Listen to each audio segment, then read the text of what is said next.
family and friends, and welcome back to the channel.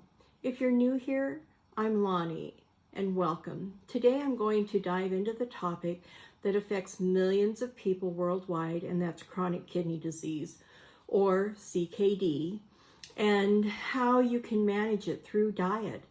Plus, I'll be sharing some tips on reducing inflammation, which can make a huge difference in your health if you have chronic kidney disease. When it comes to kidney disease, managing your sodium intake is key. High sodium levels can strain your kidneys, increase blood pressure, and lead to water retention, which can worsen your kidney symptoms. Instead of reaching for processed foods that are often packed with hidden salts and added sugars, try incorporating fresh whole foods like fruits, vegetables, and whole grains. These not only help manage your sodium intake, but also provide your body with essential nutrients. Protein is necessary for our bodies, but too much can put excess strain on damaged kidneys. So if you have kidney disease, it's important to work with your doctor to determine how much protein is right for you. Focus on high quality, lean proteins like fish and chicken, or try incorporating plant-based proteins like beans and lentils. These options are often easier on your kidneys. Chronic inflammation is a factor that can make kidney disease worse. To combat inflammation, you should include anti-inflammatory foods into your diet, such as leafy greens like spinach and kale, along with berries, blueberries, blackberries, raspberries, boysenberries. There's a lot of berries out there. And fatty fish like salmon or nuts. Walnuts are really good. And all are excellent sources of antioxidant and omega-3 fatty acids. These nutrients help reduce inflammation, which can slow down the progression of kidney damage. Keeping an eye on your phosphorus and potassium levels are crucial for managing kidney disease. Too much of either can cause complications. Low phosphorus options are rice or pasta, and when it comes to potassium, reach for low potassium fruits and veggies like apples, cucumbers, cauliflower, but check with your doctor to tailor your diet to your specific needs. Staying hydrated is essential also for a kidney health. But when you have kidney disease, balance is everything. Too much fluid can put excess strain on your kidneys. Too little can cause dehydration. Talk to your doctor or dietitian to determine how much water you should be drinking. It's all about finding that sweet spot to keep your kidney functioning optimally. Excessive sugar and refined carbohydrates can contribute to inflammation and weight gain, which are harmful to the kidneys. Instead of a sugary snack or white bread, opt for whole grains like quinoa. Whole grains provide fiber and essential nutrients that help maintain your blood sugar levels and support your overall health. Be sure to stay away from processed foods because they contain added sugars and are high in salts. So there you have it. Some key tips for managing kidney disease through diet while reducing inflammation. And remember, every small pivot you make to your diet can have a big impact on your kidney health. So I want to thank you for watching, and if you found this information helpful, be sure to hit the like button. And if you're new, don't forget to subscribe and hit the notification bell for more health tips and recipes. And talking about recipes, let's get in the kitchen and make something delicious that's healthy and kidney friendly. Today's recipe is going to be a cabbage soup. And as you can see, there's a whole lot more to it than cabbage. I'm adding celery, cauliflower, broccoli, parsley, peppers, red, yellow, and orange. I'm adding carrots, asparagus, and then I'm going to be adding liquid amino and some quinoa and organic vegetable broth to kind of round it out. So let me get the veggies cut up and I'll come back and explain a few things to you in a minute. Okay, now that I've got everything cut up, I'm going to start adding them into a crock pot that I have off to the side here. But before I did that, I wanted to kind of let you know kind of the benefits of what I've got going on here.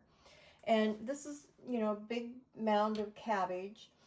And the benefit to cabbage is that it's high in vitamin C and K, and it supports the immunity and bone health. It's rich in antioxidants and reduces inflammation, and it's good for digestion due to its fiber content. Then I have cauliflower, and that contains sulforaphane, which supports detoxification and may reduce cancer risk.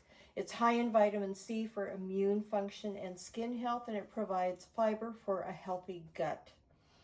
Now, broccoli, it's packed with vitamins C, K, and A for the immune support, bone health, and vision. It's high in fiber, and it promotes gut health and detoxification. And then I've got asparagus up here in the corner.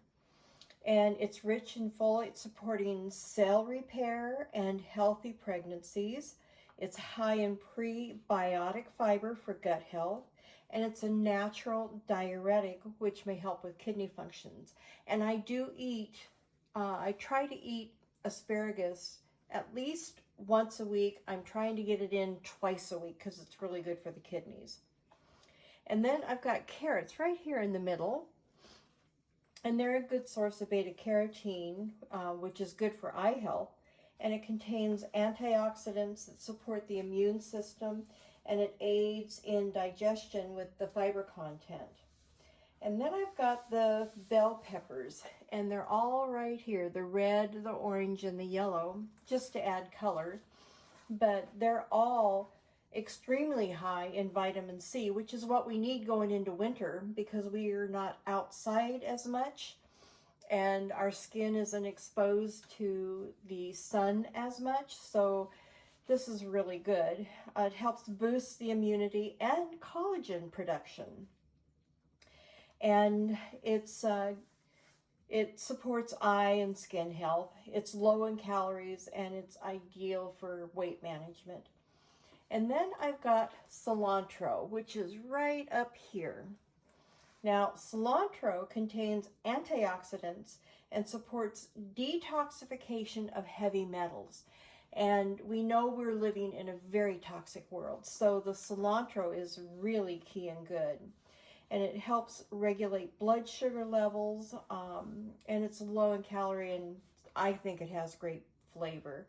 Some people don't like cilantro, but there's a lot of good benefits to it. And then I'm adding quinoa, which is right here. And it's a complete protein without it being a meat product. So it has 9 essential amino acids, which is really cool. It's high in fiber, it supports digestion and heart health. It's rich in magnesium and iron for healthy production of muscle function. And, you know, I'm in my 70s. I need to have healthy muscles and bone. But I'm also adding right here liquid amino. And it provides amino acids, which again supports muscle and tissue repair. And it's a low sodium alternative to soy sauce. And it's beneficial for the heart. So now I'm going to be adding right here Japanese knotweed. This contains, I have to slow down and think about how to say this because I struggle with it every time. Resveratrol, which supports healthy heart and reduces inflammation. So now you're probably saying, what is resveratrol? And I did have to look that up. But they believe it helps in expanding blood vessels and reducing blood clotting. They say it also reduces pain and swelling and levels of blood sugar, and it helps the body fight against disease. So I'm just going to add some of that to the soup. It's known for its antioxidant properties and aiding in overall wellness. And it helps support the immune function and liver health. So then I'm going to also be adding my last ingredient, which is the vegetable broth, which is right there. And it's a hydrating base, and it's got a bunch of vitamins and minerals in it. It's got trace nutrients like potassium and magnesium, and it's low in calories, but it's a nutrient-dense, flavor-adding component to this recipe. And this soup is a nutrient powerhouse. It's rich in vitamins, rich in fiber, rich in antioxidants. It's plant-based protein. It makes it an excellent meal for the immunity, digestion, and overall health. So when I start putting the stuff in my crock pot, now the way I'm going to layer this is I want to put my things that need to cook the longest in first. And I can't get to my carrots yet, otherwise I'd put my carrots on the very, very bottom. So I'm going to have my carrots and broccoli in the bottom.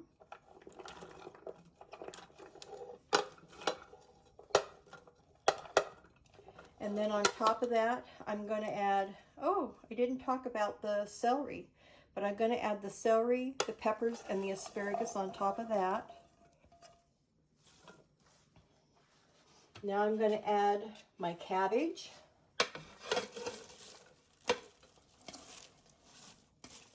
And this is all going to cook down. I'm going to add my quinoa, my cilantro,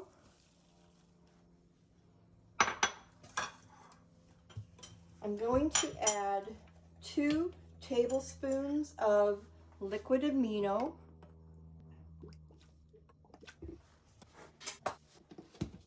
I'm going to add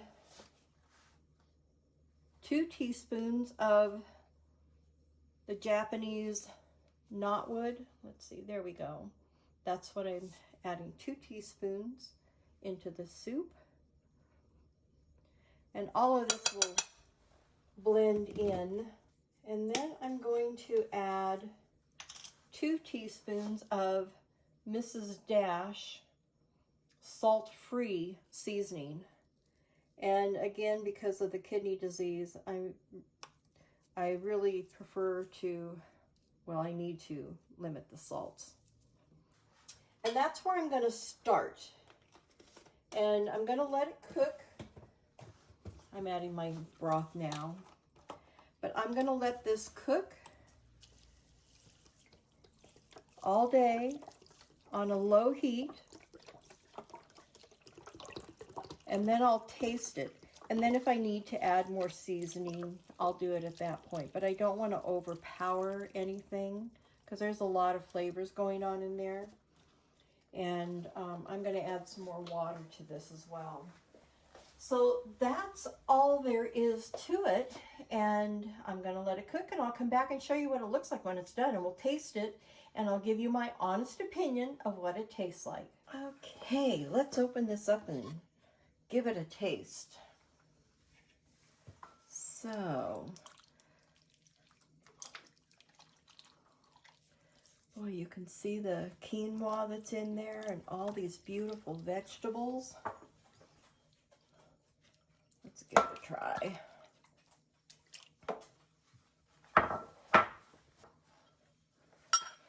Look how pretty. Get some peppers and asparagus, a little bit of cabbage and cauliflower.